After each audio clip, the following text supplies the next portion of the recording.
Bonjour Leïla, Bonjour. j'ai tenu à m'entretenir avec vous aujourd'hui pour la sortie de votre ouvrage Les trois visages du Coran, qui est on va dire une synthèse des dernières recherches historiques, même archéologiques, sur l'origine du Coran, qui vient de paraître. Donc l'éditeur, vous pouvez nous le... En fait, c'est une édition de Paris. Les éditions de Paris. Alors vous allez nous présenter un peu l'approche que vous avez de ce livre sacré. On va préciser que pour les musulmans, le Coran, c'est un livre incréé, c'est-à-dire un livre en fait divin qui descend du ciel, le fameux Tanzil.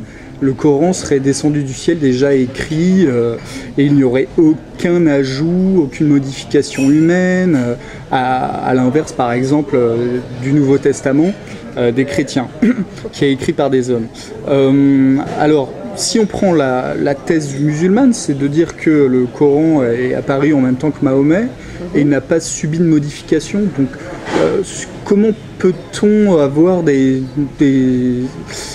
intuitions ou des éléments permettant de ne pas aller dans ce sens-là, de dire que le Coran a été écrit une fois pour toutes d'une même forme? Voilà. Alors tout d'abord, il faut justement acheter un Coran version islamique et puis il faut le feuilleter sérieusement. On se rend compte de plusieurs choses. La première, c'est qu'il y a énormément de commentaires. Donc à la bas de chaque page, il y a des commentaires. Donc ça, c'est la première chose qui est flagrante et qui saute aux yeux. Et la deuxième chose qui saute aux yeux, c'est le nombre de parenthèses. Alors par exemple, il y a des parenthèses, donc vous voyez « à nos messagers ». Et on va prendre des sourates qui sont plus... Oui, donc ce serait des précisions rajoutées. Voilà, des précisions rajoutées, mais ce qu'il faut voir, c'est que toutes ces précisions concernent notamment le mot Mohamed. Le mot Mohamed, il n'apparaît que, lorsqu'on cherche dans le texte, il n'apparaît que 4 fois dans le Coran, et le reste, c'est que des ajouts. Là, par exemple, voilà, donc vous voyez là, nous te ferons venir comme témoin de ces gens-ci. Donc si on feuillette le Coran, on va trouver que les mots Mohamed, ils apparaissent énormément de fois, mais c'est toujours des insertions. Donc là, même si on n'est pas spécialiste, on se rend compte qu'il y a quelque chose qui ne va pas, vous voyez. Donc là, sans avoir aucune source, vous regardez que les mots Mahomet, les mots Mecque, les mots Gabriel sont pratiquement tous des ajouts. Comme des sortes d'ajouts en fait. Des ajouts. Si Allah avait voulu être clair dès le début, il n'aurait peut-être pas mis de parenthèses. Voilà, toutes les parenthèses. Voilà, regardez. Et le problème, c'est justement, vous regardez à chaque fois le mot-clé, qui est quand même, normalement, le Coran, c'est associé à Mohamed. Et bien, le mot-clé essentiel, il est tout le temps entre parenthèses. Donc, tous les spécialistes, de la linguistique et de la philologie, disent que le mot Mohamed apparaît que 4 fois dans le Coran. Effectivement, c'est pas beaucoup, parce qu'il y a quand même beaucoup de pages. Bon, ça dépend des éditions, évidemment, mais... Oui, voilà, parce qu'il y a des éditions qui sont moins honnêtes que d'autres, qui ne vont pas mettre le mot Mohamed entre parenthèses, qui vont le mettre directement. Donc, quand vous cherchez, vous ne trouvez pas Mohamed, donc déjà, ça, c'est assez inquiétant. Le mot Gabriel, c'est pareil. Là, regardez, là, c'est très bien. Regardez les 3 mots-clés dont je vous parle. Mohamed, entre parenthèses. Coran, entre parenthèses. Archange Gabriel, entre parenthèses. Coran, entre parenthèses. Donc là, même si vous n'avez rien lu, vous pouvez vous demander pourquoi c'est pas écrit dans un langage clair, pourquoi on n'est pas en train de parler... alors que Moïse va apparaître 150 fois, Jésus 40 fois, Marie 28 fois. Avec des reprises d'histoires de l'Ancien Testament. Le mot Marie va apparaître. Il y a beaucoup de redites et de paraphrases de l'Ancien Testament. Et on pourrait se dire pourquoi Dieu donne un nouveau livre qui redit exactement les mêmes histoires que l'Ancien Testament. Les mêmes histoires avec beaucoup de modifications. Avec des modifications, oui. Par exemple, Isaac et Ismaël sont inversés par rapport à l'Ancien Testament, les enfants d'Abraham. Et il y a aussi une autre chose, même si vous n'avez pas d'autres livres, vous pourriez garder le mot rappel. Le Coran se définit comme un rappel une 40aine de fois. Donc sans arrêt, vous avez le mot rappel. Ceci n'est qu'un rappel, ceci n'est qu'un sage rappel, ceci n'est qu'une récitation. Donc on est loin d'un texte qui se prétend, le texte lui-même, en lui-même ne se prétend pas être une nouveauté qui descend du ciel. Si vous lisez vraiment le Coran version islamique, vous n'avez pas du tout cette vision qui est donnée par la paraphrase, par les commentateurs. Alors on peut se poser la question, qui sont ces commentateurs ? Donc là, on est obligé de consulter l'histoire et de regarder un peu comment le Coran a été compilé, comment le Coran a été fabriqué. Dans l'histoire, est-ce qu'il a évolué ? Ah oui, sous tout à sa fait. forme. On a des Tout à preuves fait. vraiment que Il a à différentes évolué parce époques que des califes, voilà, c'était tous les différent. spécialistes, là aussi, si on regarde juste la graphie, donc la graphie, là vous avez le Coran le plus ancien que tous les spécialistes reconnaissent, donc ça s'appelle le fragment 328. Donc la graphie, elle est purement consonnatique, donc il n'y a aucune voyelle, donc ça s'appelle une scripto defectiva, donc en fait l'écriture est défective. Donc si vous présentez ça à n'importe quel musulman, tous les Corans primitifs du 7e siècle sont écrits en scripto defectiva sans voyelle, et notamment en plus, non seulement sans voyelle, mais il y a certaines consonnes qui ne sont pas déchiffrables, puisque pour une même graphie, vous pouvez avoir 3 consonnes différentes. Donc c'est-à-dire que sur un mot, il y a à peu près 30 possibilités de sens. Par exemple, donc là, c'est un exemplaire du 7e siècle. Du 7e siècle. C'est les premiers dont on a la trace. Voilà. Donc il faut savoir que Mahomet est né au 6e siècle. Oui, et donc Mohamed, c'est relativement 622, récent. Et il meurt en 622. 632. En 632. 632. Donc, et il n'y a pas de Coran d'origine de l'époque de Mahomet, parce que Mahomet n'avait pas du tout l'idée n'a pas eu du tout l'idée ni l'intention. Analphabète, voilà. de rapport à la tradition. Voilà, il aurait été analphabète, et que les premiers fragments coraniques auraient été écrits, là aussi mystère, on ne sait pas pourquoi, sur des tessons de bouteilles, sur des nervures de palmiers, sur des omoplates de chameaux, alors que si on regarde la Torah ou d'autres textes de Qumran, donc on a quand même des textes depuis moins 500 ans de Jésus-Christ qui sont sur du parchemin. Donc on se pose la question, pourquoi Mohammed, s'il se présentait comme étant reconnu à son époque comme un prophète détenant la parole de Dieu, pourquoi ses compagnons n'ont pas pris soigneusement la charge de réécrire en écriture non défective, parce que l'écriture arabe existait déjà en écriture non défective, donc pourquoi autant de négligence? C'est reconnu par les musulmans eux-mêmes, donc ce texte du 7e siècle en fait, par les historiens, les archéologues. Les historiens, les archéologues, les philologues, les épigraphes le reconnaissent. Et ça c'est absolument incontestable, c'est pas du tout quelque chose qui est nié, mais les musulmans ne le savent probablement pas, parce que s'ils le savaient, ils se seraient étonnés, ils se diraient mais c'est impossible à lire. Donc alors, si c'était impossible à lire, qu'est-ce qui s'est passé pour qu'on puisse le lire? Donc là, on arrive carrément au 8e siècle, 9e siècle, voilà. Donc là, on a une scriptio plena, c'est-à-dire qu'on va avoir ajouté les signes diacritiques qui vont permettre de faire une lecture intégrale et complète et non ambiguë. Mais alors, donc là, on arrive quand même au 8e siècle, donc les premiers Corans écrits comme ça, c'est au 8e siècle. Et donc ces premiers Corans du 8e siècle sont exactement les mêmes que ceux qu'on trouve aujourd'hui dans les supermarchés, qui sont diffusés. Probablement, mais ce qu'il y a par contre, il n'y a pas encore ce qu'on appelle les commentaires du 9e siècle. Donc les commentateurs là qui ajoutent des commentaires, parce que bon, là ces écrits-là, ils sont assez abscons et assez difficiles à comprendre. Et donc il n'y a pas encore les parenthèses et il n'y a pas les commentaires. Et donc les musulmans, ceux qui lisent, en fait, c'est l'interprétation du Coran primitif et du Coran secondaire par des commentateurs perses, des grammairiens perses du 9e siècle. Donc Al-Tabari et Muslim, enfin plusieurs commentateurs perses du califat abbasside, c'est eux qui vont fixer le sens. Parce que si l'écriture elle est fixée ici, le sens est encore flou. Parce qu'il y a certaines sourates, si vous lisez certaines sourates, vous ne comprenez absolument rien. Par exemple, on peut prendre un exemple très clair, la sourate 111, que périssent les mains d'Abou Lahab, que celui-là périsse, sa fortune ne sert à rien, il sera brûlé dans un feu plein de flammes, donc, ainsi que sa femme porteuse de bois, à son cou une corde de fibres. Donc là, on comprend absolument rien, c'est très ésotérique, et donc il faut avoir le commentaire du 9e siècle, je répète, des commentateurs des califats abbassides, pour savoir de quoi on parle. Donc là, on nous parle d'un oncle de Mahomet, qui est un ennemi de l'islam, et sa sœur, sa femme, qui mettait des épines lorsque Mahomet allait prier à la... On pourrait se demander pourquoi Dieu n'a pas d'emblée donné un sens très clair, explicite. Voilà.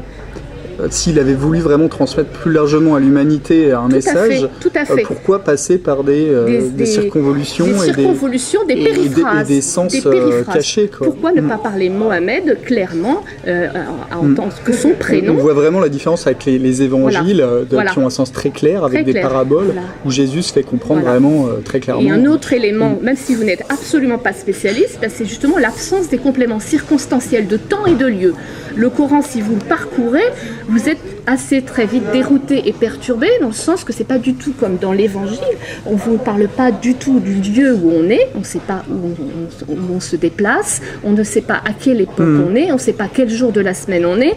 Les personnages ne sont pas présentés, donc apparemment, on ne parle jamais ni des compagnons de Mahomet, ni des femmes de Mahomet, alors qu'à partir du 9e siècle, les hadiths sont très prolixes dans toutes ces histoires. Il y a 6 millions d'hadiths, où c'est les faits et gestes de Mahomet qui sont pris pour cible. Donc pourquoi le Coran est très différent des hadiths?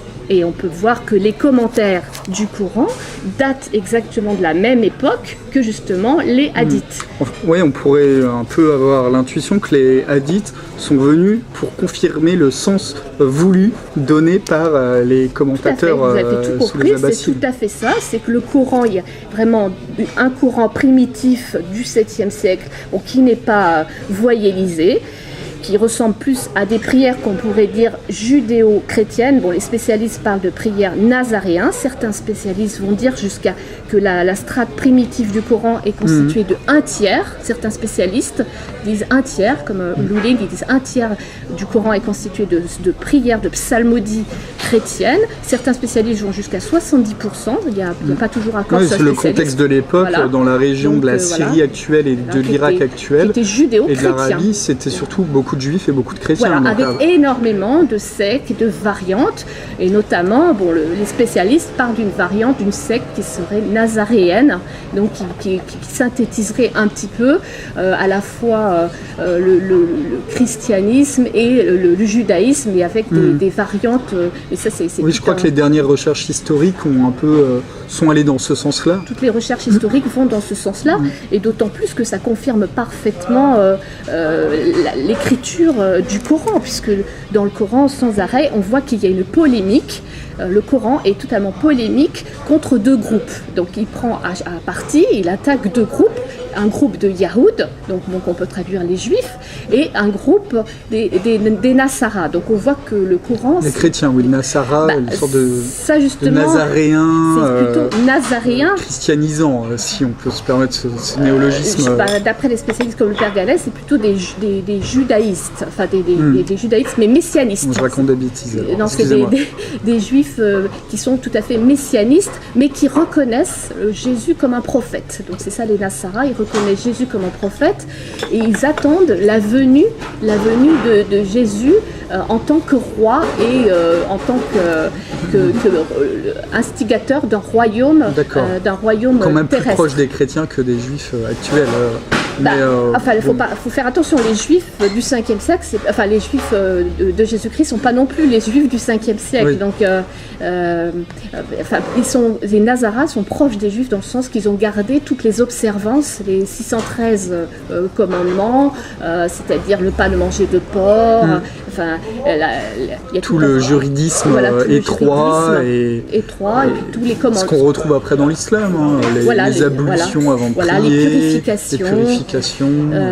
Tout un tas de codes qui sont complètement communs avec le judaïsme. Mais c'est nazaréen, donc c'est une secte qui a existé, dont on trouve des sources dans l'histoire, même par les pères de l'Église, jusqu'au 5e siècle. Donc les pères de l'Église parlent des nazaréens. Donc vous avez Augustin, Origène, il y a d'autres pères de l'Église, Épiphane, qui vont parler des nazaréens. Ils disent qu'ils ne sont ni juifs ni chrétiens, ils se disent juifs et chrétiens. Donc, ce sont des contemporains, Saint-Augustin, 5e siècle. Oui, des contemporains qui parlent de ces... Et archéologiquement, on trouve des traces de lieux. Est-ce que leurs écrits, justement, sont à rapprocher tout à fait. du Coran, justement, parce que le Coran, c'est quand même un texte particulier qui allie la recherche du royaume céleste, mais aussi d'un royaume terrestre. C'est-à-dire qu'on on peut utiliser la guerre pour faire advenir le royaume de Dieu sur terre. Et donc là, on replonge vraiment dans une thèse judaïque messianiste. Si vous connaissez l'Ancien Testament, donc vous vous replongez dans Judas Maccabée. Donc Judas Maccabée, vous avez des figures de Judas Maccabée qui sont dans les thèses nazaréennes et dans l'Ancien Testament et dans le Coran. Parce que dans le Coran, vous avez une sourate qui s'appelle Al-Fil.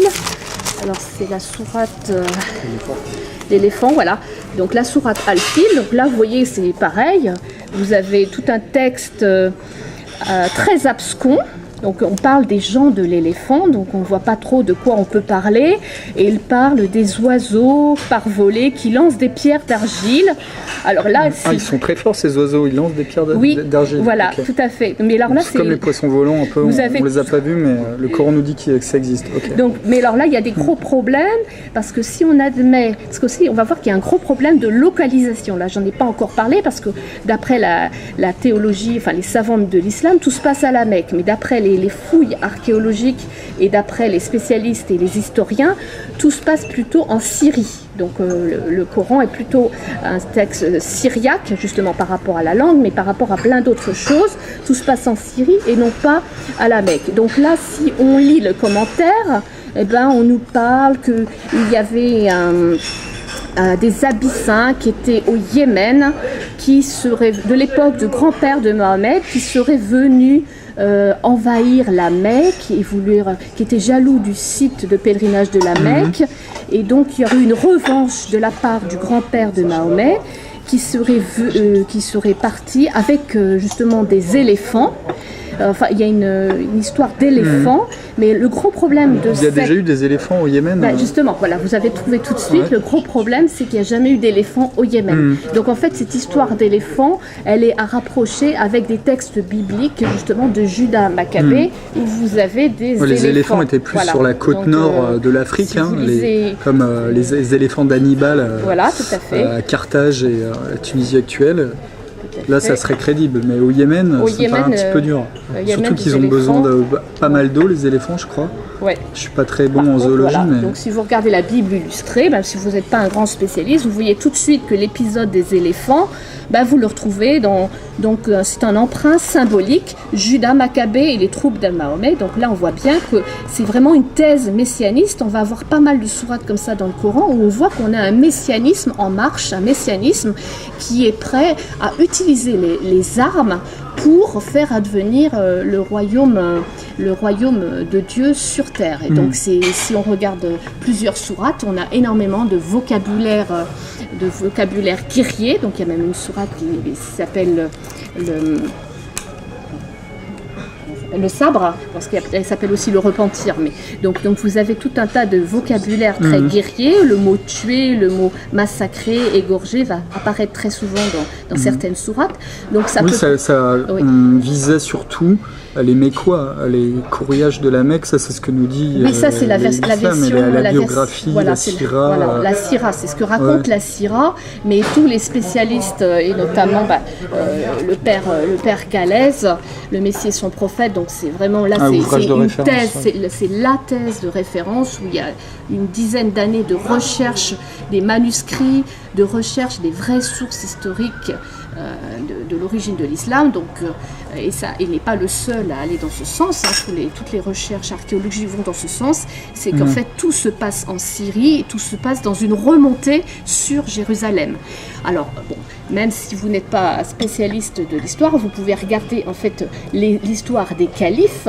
Les califes, historiquement, vous avez plusieurs sources au niveau des califes. Que les califes Omar, ils sont arrivés sur Jérusalem en 637, ils ont envahi Jérusalem et la première chose qu'il fait le calife Omar, c'est qu'il va sur l'esplanade du temple. Donc on ne peut pas concevoir cette chose s'il n'y a pas des thèses judaïques et messianistes derrière. Pourquoi Omar, le calife Omar serait venu à Jérusalem pour aller tout de suite construire quelque chose sur l'esplanade du temple? Donc pourquoi Il y a eu la sourate du voyage nocturne où Mahomet en rêve va à Jérusalem. Oui. Parce qu'en fait, il faut savoir que la conquête de Jérusalem est basée sur un rêve nocturne de Mahomet qui se voit là-bas, alors qu'ils n'ont pas de légitimité à la base. Voilà. Et donc on pourrait se dire que le calife Omar a voulu accomplir un peu concrétiser ce rêve de Mahomet. Alors le problème c'est que cette sourate elle est très tardive, alors parce qu'elle pose un gros problème, cette sourate dans le sens ce serait peut-être pour légitimer justement la conquête tout à fait. De Jérusalem. Elle est très tardive parce qu'elle parle d'un voyage qui va de Jérusalem de la Mecque jusqu'à Jérusalem, de la mosquée Al-Haram à la Mecque vers la mosquée Al-Aqsa, la lointaine, 1200 km, mais ce voyage aurait eu lieu du vivant de Mohammed normalement. Donc du vivant de Mohammed, si on veut ce voyage-là, normalement il a eu lieu en 622, justement lorsque sa première épouse est morte. Donc Gabriel vient le chercher pour faire ce voyage. Mais il y a un gros problème, c'est parce qu'il va de la mosquée Al-Haram à la Mecque, à la mosquée Al-Aqsa à Jérusalem. Mais le problème, la mosquée Al-Aqsa à Jérusalem n'est pas construite avant 710. Donc par Abd el-Malik. Donc en fait, c'est plus un voyage dans le temps. On se trouve confronté à un voyage dans le temps que dans l'espace. Comment Mohammed a pu poser sa petite jument, parce qu'il est parti dans le ciel à partir d'une petite jument à visage de femme, donc la jument Al-Burak. Donc comment il peut parcourir 1200 km, mais ici il parcourt aussi 100 ans dans le futur, puisqu'il va poser sa jument au niveau de la mosquée. Alors qu'il n'a qu'une nature humaine, et la Mahomet. Donc, s'il avait des attributs divins, on pourrait tout imaginer, mais même pour les musulmans, c'est un homme, un simple homme. Certes messager de Dieu, mais qui n'est pas doté de turboréacteurs pour voler et voyager dans le temps. Voyager dans le temps, voilà. Donc le problème, c'est le voyage dans le temps. Comment il peut aller de tel endroit à tel endroit et aller dans une mosquée qui sera construite, je vous dis, de l'époque de Abd el-Malik, donc 690 jusqu'à 710. Donc en fait, ça pose un problème sur le temps de l'écriture. C'est-à-dire que beaucoup de spécialistes disent que certaines sourates ont été écrites après la mort. Une construction progressive des textes coraniques tout au long des premiers califes. Tout à fait. Et d'ailleurs, le bâtiment qui a été construit à Jérusalem n'est pas du tout une mosquée, c'est le dôme du rocher. Le dôme du rocher qui ne ressemble pas du tout à une mosquée, et les inscriptions. Il y a une coupole quand même. Une coupole, mais de coupole qui était de style byzantin, et de toute manière sur les inscriptions arabes qui sont tout autour de ce dôme du rocher, il n'y a aucune allusion au voyage de Mahomet à Jérusalem. Il ne parle même pas, il ne parle ni de la Mecque, il ne parle ni du Coran, donc il y a un silence. On va voir aussi qu'il y a un grand silence des pierres. Donc il y a un grand silence des pierres au niveau historique. Alors là, c'est des recherches parce que il faut se penser aussi sur les sources épigraphiques. Donc là, c'est un archéologue et épigraphe qui s'appelle Nevo, qui a fait des recherches sur les épigraphies les parois du Negev, et il a fait une chronologie des épigraphies qui sont des traces, des gravures dans les roches, mais de nature religieuse. Il a fait sur 200 ans, il a pu les dater, et il a fait une constatation qui est flagrante, que sur ces roches, en fait, qu'il n'y a que 5% des roches, des inscriptions qui parlent de Mahomet. C'est-à-dire qu'en fait, les sources épigraphiques, elles montrent qu'il y a un très grand silence par rapport à l'origine de l'islam. L'origine de l'islam, Mohammed n'a pas cette importance, cette incidence qu'il a chez les savants musulmans, histoire qui est rapportée bien a posteriori. Donc, oui, ces savants ont surtout été prolixes au 9e siècle à peu près. Voilà, tout à fait, c'est ça. Donc il y a quand même... Donc après, dans plus de 2 siècles de différence, c'est énorme. Dans les roches du Negev, on trouve Mohammed à partir de, on va dire, 695. On commence à trouver des inscriptions où il y a Mahomet, mais très peu. Ça va passer de 5% à 10%. Mais on trouve beaucoup plus d'inscriptions sur Moïse, sur d'autres personnages du Coran. Et les pièces de monnaie, ça aussi, il faut regarder aussi les résultats de la numismatique. Les pièces de monnaie, parce que c'est aussi très un intéressant, indice. C'est parlant sur une époque. Donc parce que ça, c'est des sources primaires, donc on ne peut pas dire que ça a été trafiqué. Donc jusqu'en 696, les pièces califales, donc on a une dizaine de califes, donc on a une croix. Oui, c'est ce qu'on voit. On voit une croix. Même Mohamed, peut-être une c'est pareil, auréole voilà. autour. Donc Mohamed, on rappelle qu'il est mort en 632. Donc en 696, les pièces de monnaie ne parlent toujours pas de ce personnage de ce personnage. Oui, alors que normalement, là, on est dans le califat en 696. Abdelmalik. Abdelmalik. Ouais, donc on est dans Donc c'est-à-dire le combienième calife? Le sixième. Le sixième, ouais. Ouais, le sixième. Donc on pourrait croire quand même qu'au bout du sixième calife, il y a une structure étatique à même de frapper la monnaie et une organisation, surtout que les échanges commerciaux en islam sont très réglementés. Très réglementé, ouais. On pourrait imaginer quand même qu'ils aient remplacé les monnaies chrétiennes avec des croix dessus. Voilà, donc là vous avez un petit tableau qui vous présente justement la succession des califes. Et donc lui, Abdelmalik, c'est lui qui a fait construire le dôme du rocher, qui a commencé à imprimer des pièces de monnaie. Enfin, ça va commencer à partir de son règne, ça va commencer des pièces de monnaie, on va enlever progressivement la croix. La croix ne va pas être enlevée tout de suite, elle va être transformée en la lettre Phi. Et progressivement, on va rajouter les insignes de Mahomet, mais ça se fait vraiment de manière progressive. Donc en fait, entre 632 et 700, c'est comme si l'épigraphie, la numismatique et l'architecture allaient dans le même sens. Allaient dans le même sens, vont dans le même sens, et vont dans le sens du Coran. C'est-à-dire que le personnage Mahomet n'est pas aussi significatif, aussi prégnant que les savants de l'islam le soutiennent. C'est vrai que dans le hadith, c'est systématiquement les propos de Mahomet qui sont rapportés par une chaîne fiable. Après, il y a des hadiths plus ou moins fiables. Tout à fait. En ligne directe avec Mahomet, qui est rapporté par ses compagnons. Mais bon, comme ça a été écrit 2 siècles après sa mort, ils peuvent toujours inventer, ces savants, des chaînes, ils peuvent imaginer un peu ce qu'ils veulent. De toute manière, les études islamiques le prouvent. Il y a même des chercheurs qui disent qu'il y a des chaînes fiables, il y a des hadiths sûrs, des hadiths moins sûrs.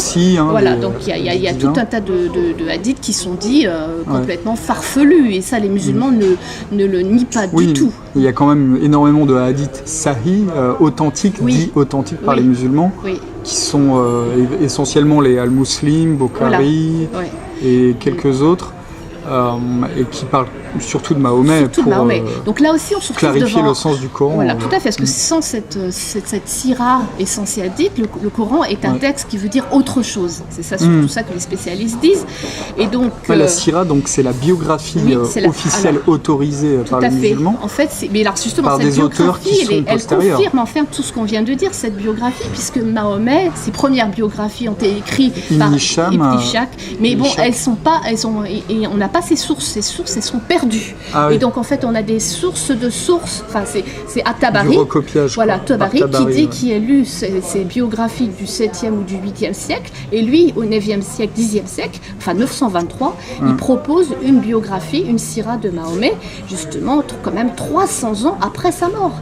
Et donc là on est étonné parce qu'il n'y a pas de source historique. Ni scripturaire.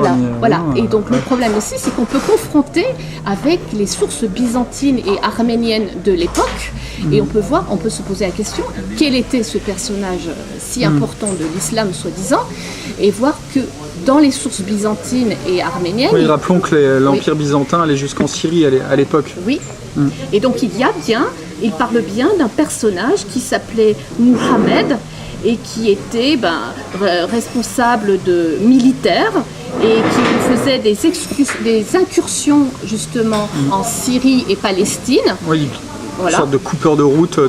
Et qui prétendait posséder les clés du paradis. Donc ça, c'est une de ses prétentions, qui prétendait posséder...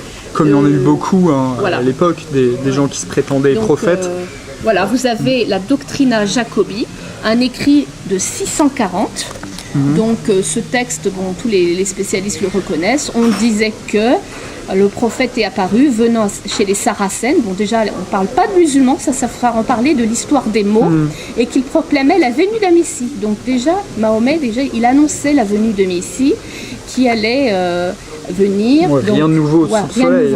C'est donc des sinon, messages un autre prêtre, jacobite, qui lira, lui aussi en 640, il parle, les Arabes, ils les appellent les Tayaïés, et il parle d'une bataille qui est très intéressante, puisque c'est une bataille dont on parle dans le Coran. Donc pour une fois, on a une source qui corrobore la version du Coran. Donc on a une bataille entre les Tayaïés et les Romains, donc les Taillaïens et les Byzantins. Ouais, les Byzantins. Donc c'est la bataille de Mouta. Donc cette bataille, elle est confirmée à la fois dans le Coran et dans l'islam. Donc on sent qu'il y a là une vérité historique.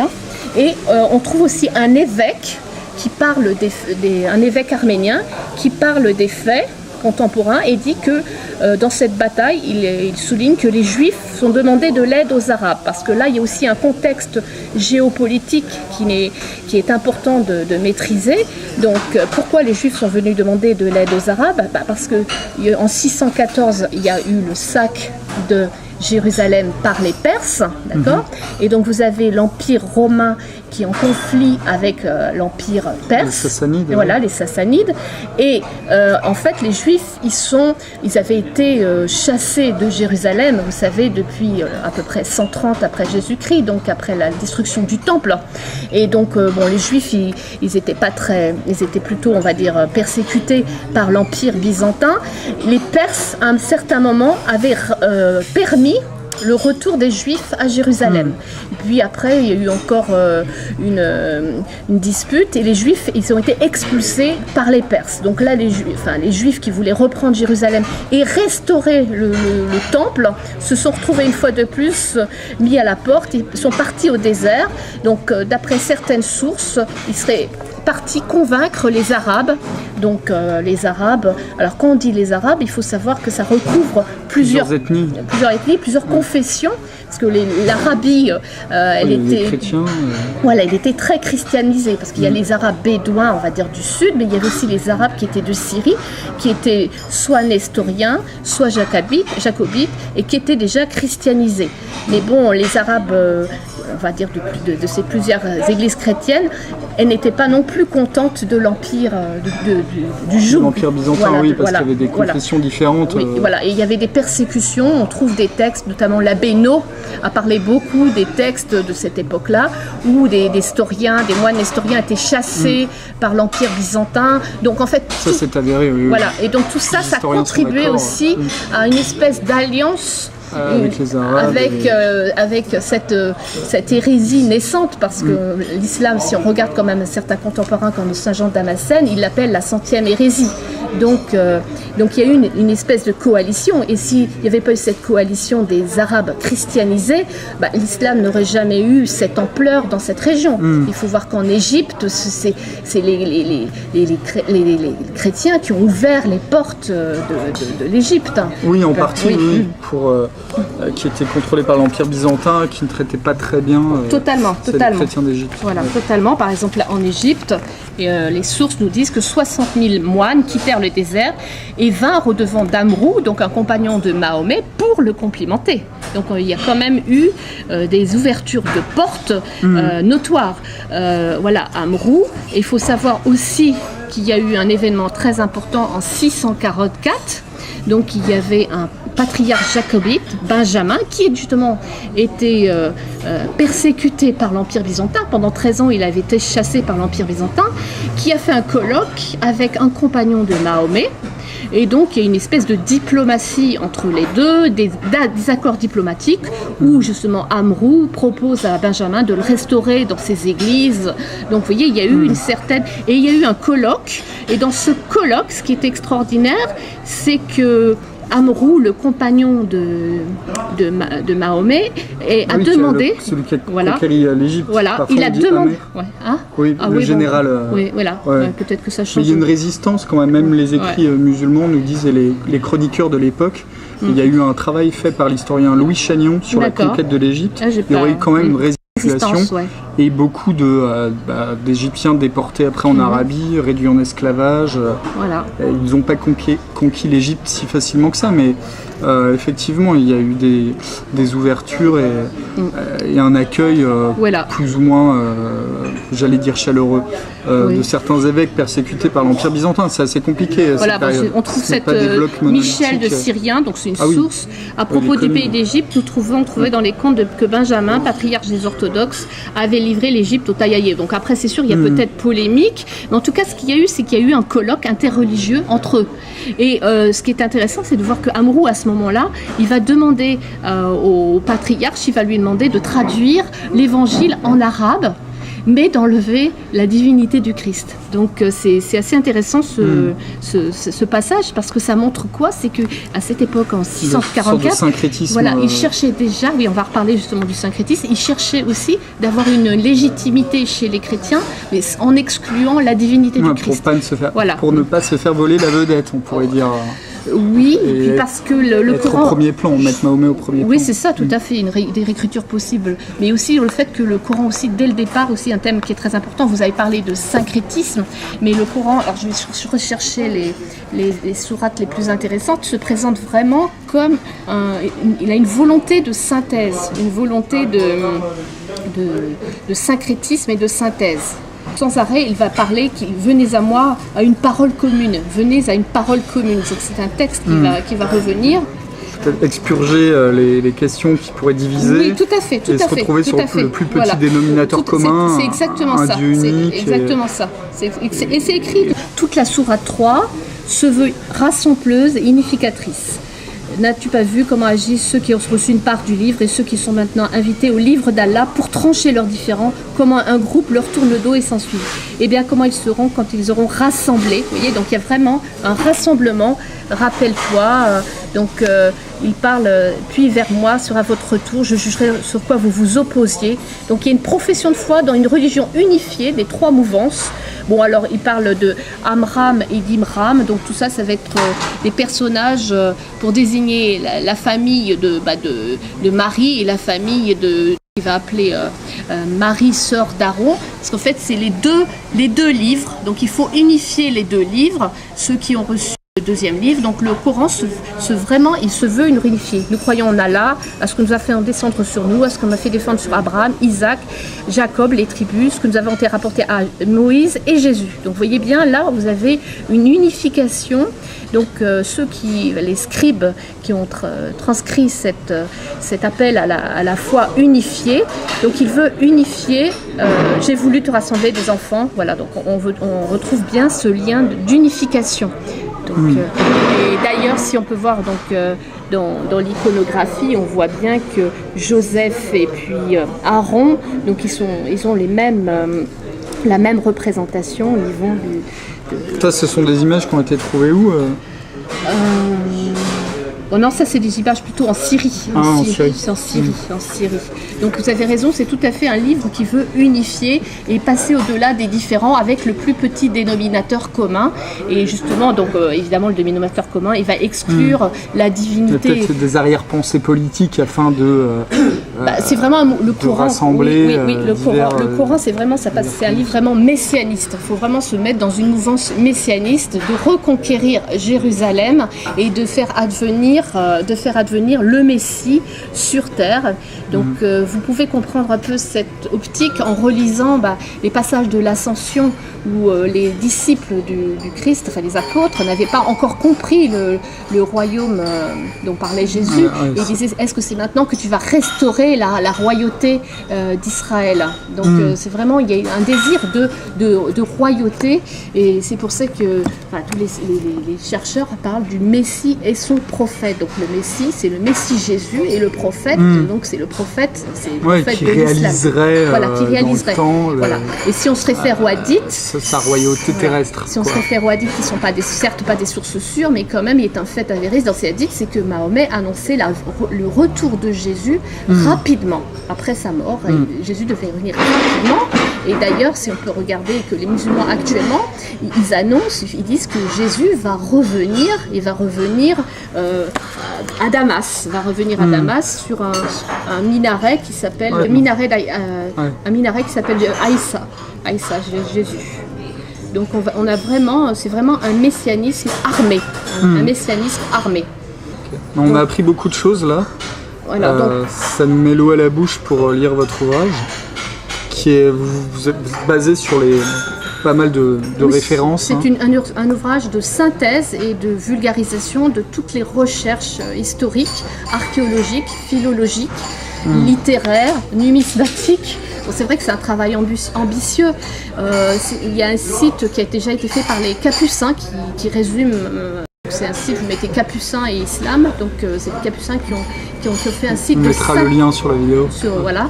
Et donc vous avez plusieurs chercheurs qui travaillent à vulgariser ces informations parce que c'est vraiment important de connaître les origines de ce texte qui est à la fois un texte très actuel par sa portée et je pense très mal compris. Je pense que moi c'est ça qui m'a le plus heurté, c'est que en ayant ce regard différencié sur les Corans, c'est pour ça que j'ai appelé mon ouvrage « Les trois visages du Coran ». Donc moi je ne vois plus le Coran, je vois les Corans avec une écriture différenciée dans le temps, justement avec toutes ces étapes d'écriture et de réécriture, de compilation et d'édition, et de savoir en fait qui était la strate initiale, quel était ce Coran primitif. Et dans ce Coran primitif, on sent qu'il y a un désir de Dieu qui est très très très vif, un désir de Dieu, parce qu'à tel point que certaines sourates qu'on pourrait dire primitives, on sent que la vie terrestre n'a aucune importance, que seule la vie céleste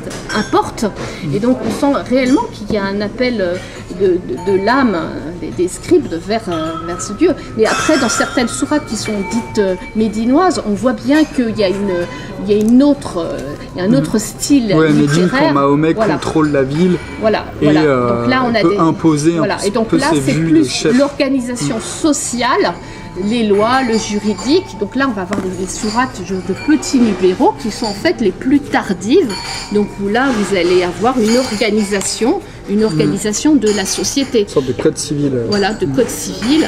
Et donc, organisation au niveau de tout ce qui va être le ritualisme. Donc là, on voit apparition justement du mot ramadan, qui est un mot très extrêmement intéressant, parce qu'en fait, l'origine... Ça veut dire cendre, je crois. Voilà, donc le mot ramadan... Les cendres, le premier jour du carême pour les chrétiens, commence le jeûne des chrétiens. Donc en fait, c'est un emprunt. Un emprunt. Donc justement, ça va être le dernier thème, peut-être qu'on va en parler, c'est tout ce qui est emprunt. Donc le ramadan, les ramad, c'est les cendres. Et donc si vous regardez tous les mots-clés du Coran, vous vous retrouvez dans de la liturgie syriaque. Parce qu'en fait, le mot sourate, ça veut dire cantique. Donc ça veut dire un cantique. C'est quand vous lisez les sourates, vous lisez des cantiques. Donc ça rejoint les chercheurs lorsqu'ils disent qu'un tiers de la strate, c'est des psalmodies chrétiennes. Alors vous avez déjà le mot Mohamed, il faut savoir que c'était pas un prénom, ça voulait dire le désir de Dieu, la louange de Dieu, enfin le désiré de Dieu. Mais ça, le désiré de Dieu, c'était un participe passé qui est utilisé pour désigner tout un tas d'autres prophètes comme Daniel, ou parfois même Jésus-Christ. Et c'est pour ça qu'ils interprètent ce même mot qui est dans l'Ancien Testament comme étant Mahomet, la personne Mahomet, et pas donc vous avez un participe l'expression. passé qui veut dire le désiré, mais le désiré des collines éternelles, vous ne pouvez pas savoir si c'est...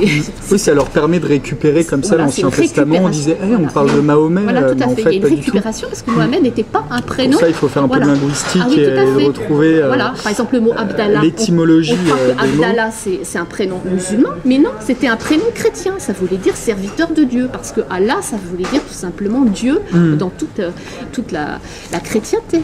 Donc tous les mots sont récupérés. Le mot Coran, si vous regardez le livre des Nestoriens dont on a parlé, le livre lectionnaire de Metz Nestorien, c'était le Karyana. Donc le Karyana, vous avez les consonnes K-R-N. Parce que je rappelle qu'en arabe, il faut prendre compte uniquement que des consonnes. Donc tous les mots, madrasa, c'est un style littéraire des Nestoriens. Il y avait 3 styles littéraires, la madrasa, c'était un style littéraire homilétique. Donc quand vous regardez les mots-clés, tous les mots-clés, c'est des mots qui sont récupérés. Le mot musulman n'est pas dans le Coran. Le mot musulman, c'est les 3 consonnes M-S-L-M, donc muslim, et ça veut dire soumis. Et certains coranologues sont beaucoup plus honnêtes que d'autres. Si vous prenez le Coran de version Hamdoulillah, c'est un coranologue qui traduit en français, et bien le mot muslim veut dire soumis. Donc en fait, quand vous voyez le mot qui est traduit musulman, en fait dans le Coran d'origine, c'est le mot soumis. Mais si vous avez dans l'Ancien Testament, il y a aussi des appels à la soumission. Le mot islam, SLM pour les consonnes, ça veut dire être parfait. Donc sois parfait. Jésus nous demande d'être parfait, mais il ne nous demande pas d'être islam. Vous voyez, donc le mot islam, c'est un mot qui n'apparaît aussi pareil que grâce aux commentateurs et aux traducteurs, aux effets des traductions et des commentaires. Le mot islam veut dire simplement être parfait, dans le sens, si vous regardez l'hébreu, dans le sens qu'il faut être parfait comme Dieu est parfait, ou dans l'araméen. Donc vous voyez, il y a une récupération de tous les mots. Même le mot prière. Le mot prière, vous trouvez certains corallonneurs qui mettent le mot office. Donc le mot office, ça fait appel à tout un autre contexte. Le mot mosquée, vous avez le mot masjid dans le Coran. Vous regardez le mot majid, et le mot majid, c'est un lieu de prosternation. Si vous regardez dans l'Évangile, les apôtres, ils vont se prosterner. Ceux qui sont venus adorer Jésus, ils se prosternent. Dans l'Ancien Testament, la prosternation, c'est un signe. Donc quand vous avez le mot masjid, c'est absolument pas forcément le mot mosquée. Vous voyez. Donc en fait, il y a tout la philologie. Voilà, la philologie. Parce que le Coran, s'il est écrit en 600, les mots en 600 n'ont pas le même sens qu'en 900. Parce qu'en 900, l'islam est devenu une mouvance politique, donc vous n'avez plus... Quand on voit à quelle vitesse évoluent les langues en 200 ans... En 200 ans, tout à fait. Il ne faut pas prendre les mêmes lunettes. Voilà, les spécialistes disent que le mot musulman et le mot islam, ils prennent leur sens actuel en 775. Et donc dans le Coran, quand vous lisez le Coran et que vous avez le mot islam, c'est le mot être parfait. On a parlé des emprunts, donc là aussi, point besoin d'être spécialiste pour regarder un peu les emprunts. Ça, c'est peut-être plus simple comme argumentation. En fait, j'ai pris sourate après sourate et j'ai essayé de retrouver les sources judéo-chrétiennes ou masdéennes, ou zoroastriennes, ou folkloriques, parce qu'en fait on va voir que les sources sont multiples. Mais bon, quand même les sources les plus importantes du Coran sont des sources judéo-chrétiennes. Et donc on va avoir la sourate l'araignée. Donc la sourate l'araignée, elle est très intéressante parce que c'est une sourate simple que les enfants de toutes les écoles coraniques connaissent. Donc vous avez la Mohamed qui, avec son beau-père Abou Bakr, donc le père de Aïcha, voilà. Donc Aïcha, c'était la fille d'Abou Bakr qu'il a épousée. Donc ils sont dans la version islamique, poursuivis par des très méchants Koraïchites de la Mecque qui veulent les tuer. Et donc ils trouvent le salut grâce à une caverne dans laquelle ils vont se réfugier, et une araignée qui va être presque sanctifiée dans l'islam. L'araignée est un animal bien aimé chez eux, et donc va faire une toile. Et donc les ennemis vont tout de suite dire c'est pas possible, ils sont pas là parce qu'une araignée est venue. Vous voyez. Donc ça, vous avez cette sourate, cette histoire, voilà, bon, dans les traditions, la partie koraïchite, les musulmans comprendront. Mais alors, on parle d'emprunt, mais cette histoire, il faut savoir, et ça va être le cas de pratiquement toutes les histoires coraniques, ça va être une reprise. Alors là, on va se retrouver dans un registre très spécifique juif qui s'appelle le Midrash. Donc en fait, pratiquement toutes les histoires qui sont évoquées dans le Coran sont des reprises midrashiques. Donc là, vous avez l'histoire que l'on trouve pas dans l'Ancien Testament, mais dans le Midrash. Alors le Midrash, c'est une recherche, parce que là aussi, il faut bien connaître le monde juif, c'est une recherche de tous les sens possibles de la parole de Dieu. Donc ça peut aller très loin, ça peut être des jeux de mots, ça peut être des jeux de toutes les subtilités. Et donc là, vous avez Saül, qui est jaloux, qui va vouloir faire la peau à David, et David va trouver le salut grâce à une roche et une araignée qui va tisser sa toile. Donc là, c'est une petite bande dessinée que j'ai trouvée dans le Midrash juif. Et donc, si vous regardez, on va peut-être pas faire toutes les sourates, mais chaque sourate, quand elle parle d'un prophète, eh bien, en fait, elle reprend un midrash juif. Donc, vous avez la même chose pour l'histoire d'Abraham. Donc, l'histoire d'Abraham, ça va être une reprise d'un midrash juif. Alors, après... avec des modifications. Oui, avec des modifications. Abraham est censé construire la pierre noire à la Mecque. Oui, avec des modifications. Voilà, qui sont sûrement de type califal. Vous n'avez pas que le midrash juif, vous avez aussi les apocryphes. Donc, tout ce qui concerne Marie et Jésus. Donc, on puise là à plein pied dans les apocryphes. Donc, par exemple, on va retrouver des histoires comme le fait que Marie, dans le Coran, lorsqu'elle va accoucher, eh ben, elle va se plaindre à Dieu et elle va demander de l'aide de Dieu, et Dieu va lui envoyer des dattes recueil des dates. Il va lui envoyer des dates et une source. Vous voyez, donc elle va se restaurer grâce à une date et à des sources. Et cette histoire, on la retrouve intégralement dans les apocryphes chrétiens. Enfin, les apocryphes, c'était des textes... qui ne sont pas dans le Nouveau Testament, pas dans les évangiles, mais qui ont été écrits postérieurement. Voilà. Donc par exemple l'histoire de Marie accueillie au temple, elle n'est pas extrêmement développée, c'est plus dans les apocryphes qu'on va trouver cette histoire, mais elle va être très développée dans le Coran. Et donc c'est vraiment les apocryphes qui ont transmis cette histoire et qui ont été récupérés donc, dans le Coran. Donc dans toutes les histoires du Coran, que ce soit Salomon, l'histoire de Salomon, qui se fait aider par des djinns pour construire le temple, c'est une histoire qui est puisée dans les apocryphes. Il n'y a rien de nouveau en fait dans le Coran, si ce n'est ce qui est rajouté entre parenthèses, quoi, pour faire bref. Voilà. Non, il y a absolument. On pourrait s'étonner que Dieu se remette à parler aux hommes pour raconter des histoires qu'il a déjà dites il y a 1000 ans. Quoi. Voilà, tout à fait. Il n'y a aucune nouveauté, c'est de la recomposition. Et ça, tous les spécialistes de la philologie, de la linguistique, sans arrêt, c'est un mot qui revient dans leurs articles, c'est une recomposition de matériaux préexistants. On pioche dans certaines sources. Et, là, on pouvait voir aussi une iconographie que vous trouvez au musée Tokapi. Et donc, vous avez Mohamed avec Abou Bakar, qui reçoivent la Jérusalem céleste de la main de Gabriel. Donc là où vraiment on se trouve dans une thèse vraiment messianiste, c'est la Jérusalem céleste. Et ils sont à genoux devant qui ? Évidemment, je ne vois pas qui ça pourrait être d'autre que Jésus, le Messie. Donc vous voyez bien que même dans... Très intéressant cette gravure. Cette gravure... Parce que là, du coup, ça... Voilà. Et c'est au musée Topkapi, oui, quand même, c'est du sérieux. Ah mais c'est des sources, comme je dis, des sources primaires, c'est-à-dire que... voilà, donc toutes les thématiques sont des reprises. Par exemple, le fait de pouvoir émigrer, on parle toujours le fait d'émigrer dans le désert et de reprendre Jérusalem en passant par le Jourdain. Là aussi, c'est rien de nouveau sous le soleil, et tout ça, c'est des thèses complètement...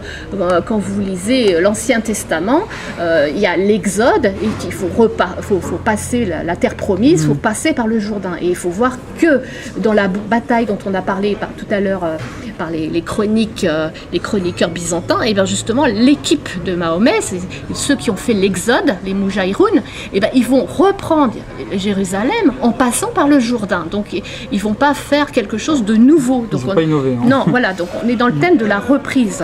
Donc tout est reprise. Même si vous voulez, vous pouvez prendre l'ascension céleste de Mahomet sur son cheval Al-Bourak. On peut déjà retrouver des thèmes sur Élie, le char d'Élie.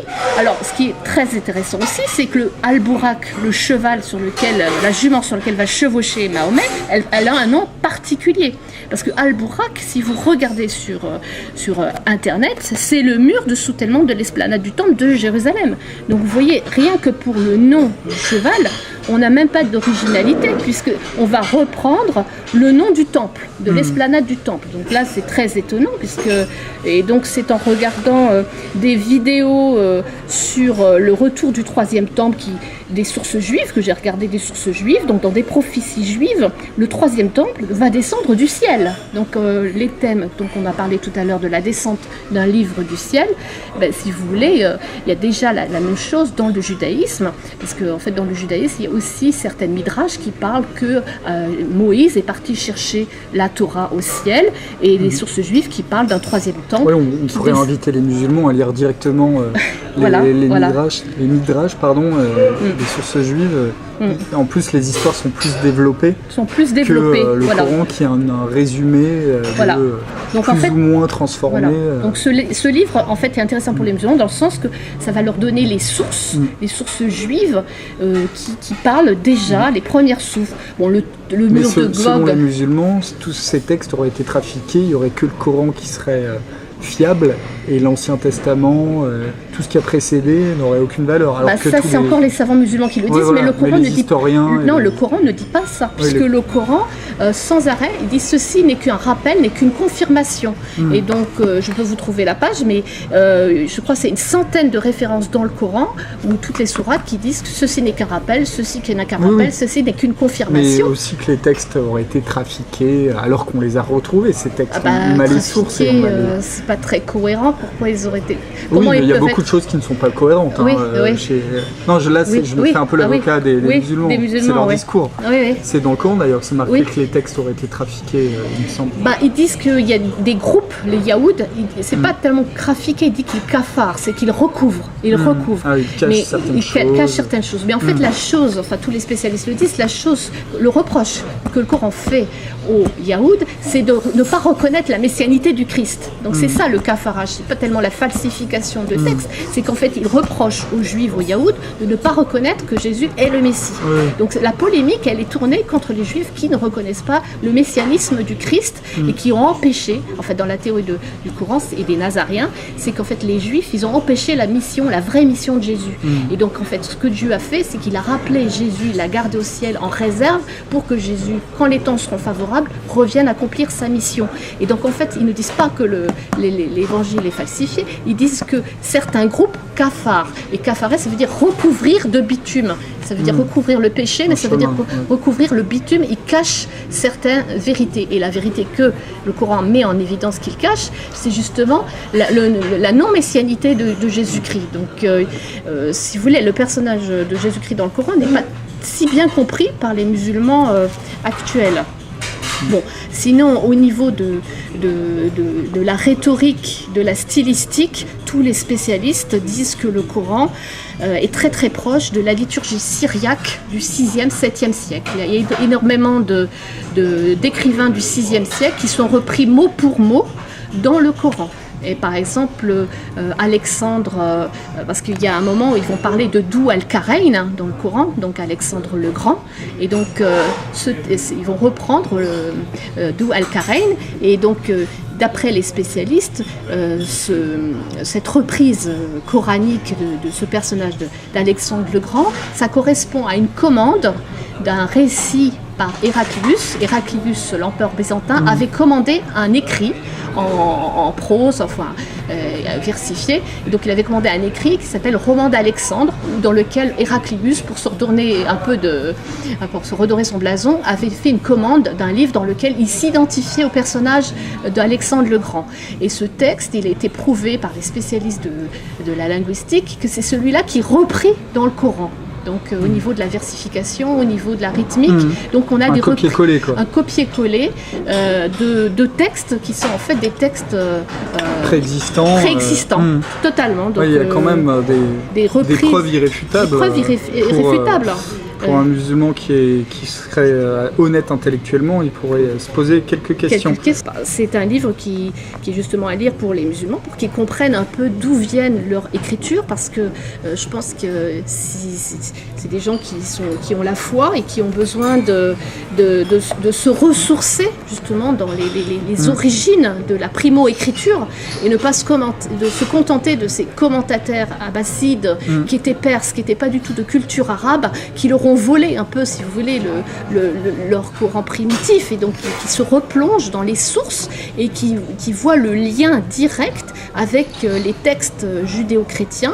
Bon, il n'y a pas que des textes judéo-chrétiens, il y a aussi certaines histoires dans le Coran qui viennent directement du zoroastrisme, qui viennent aussi de traditions tribales. Il y a aussi tout un apport tribal. Donc il y a un autre chercheur qui s'appelle Shabi, donc elle qui a cherché l'apport tribal dans le Coran, l'apport tribal, parce qu'il y a des moments, des références de personnages qui ne sont pas bibliques. Il n'y a pas que du biblisme, il y a des personnages qui sont non bibliques, et des références à le seigneur de Sirius. Donc ça, on peut pas, même en étant judéo-chrétien, on peut pas comprendre ce que c'est. Des contemporains de la zone géographique. Donc elle s'est intéressée aux reprises tribales, et elle n'a pas du tout la même approche que le père Édouard Gallès, mais finalement ça va dans le même sens, parce qu'elle parle d'un habillage biblique par les califes d'une religion tribale, alors que lui il parle plutôt d'une religion judéo-nazarène, donc biblique, avec quelques ajouts tribaux. Mais de toute manière, le Coran définitif, tel qu'on le lit actuellement, tel que les musulmans le comprennent, n'a rien à voir avec le Primo-Coran, et c'est des commentaires. On l'a bien compris après une heure d'explication très riche, vraiment on a appris beaucoup de choses. Voilà. Donc il faut que les musulmans recherchent les sources et qui s'intéressent les sources véridiques qui sont dans l'écriture, la mère de l'écriture, comme le Coran parle sans arrêt de la mère de l'écriture. Alors la mère de l'écriture, c'est pas comme le mythe le raconte, un livre qui serait au ciel inaccessible. Non, la mère de l'écriture de l'époque, c'est la Bible, même si la Bible n'existait pas en arabe, mais elle existait en syriaque et en araméen. Il y avait des extraits des testaments, donc il faut qu'ils reviennent aux sources, qui est la mère de l'écriture, la Bible. Donc, et en lisant les deux textes, c'est d'eux-mêmes qu'ils verront le lien qui les unit au judéo-christianisme, et que la religion qu'ils pratiquent actuellement, c'est celle des califes du 9e siècle, donc complètement... un peu transformée. Transformée, recomposée et violée.